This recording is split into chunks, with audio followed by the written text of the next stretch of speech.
আমি হয়তো ভুলে গেছি আমার মায়ের ওই কথা, যখন আমি পেশাবে শুয়েছিলাম তিনি পরিষ্কার না করলে আমার উপায় ছিল না সেখানে। হয়তো আমিও ভুলে গেছি,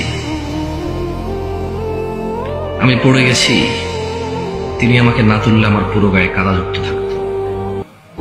আমি হয়তো ভুলে গেছি সিঁড়ির কাছে আমি এসেছি, তিনি সব কাজ ফেলে এসে আমাকে কোরআন আনলে আমি সিঁড়ি থেকে পড়ে মাথা ফেটে অথবা দাঁত ফেটে মারা যাব।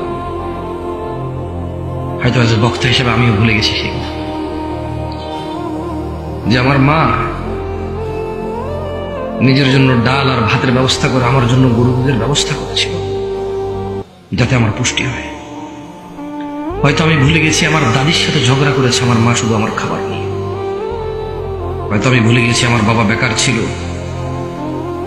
আমার জ্যাঠা জেঠিরা কথা শোনাইতো, আমার মা চুপচাপ কাজ বেশি করে করতো যাতে একটু বাড়তি খেতে পারে, আমি বাড়তি দুধ পাই। হয়তো আমি ভুলে গেছি, আমি আপনাদের কথা বললাম, হয়তো আমি ভুলে গেছি আমাকে ভালো মাদ্রাসা স্কুলে পড়ানোর উদ্দেশ্যে আমার মা মন মতো ওনার যখন যুবতী ছিল কত কিছু খেতে ইচ্ছে করতো, ওভাবে খায়নি, কত সুন্দর করে চলতে ইচ্ছে করতো, ওভাবে চলেনি। 5 ভাই ছিলাম আমরা, হয়তো কারো 7 ভাই, কারো 8 ভাই, কারো 4 ভাই। ভুলে গেছি সেদিনের কথা, যেদিন পেশাব করতে গেলে ভয় লাগতো মা ছাড়া,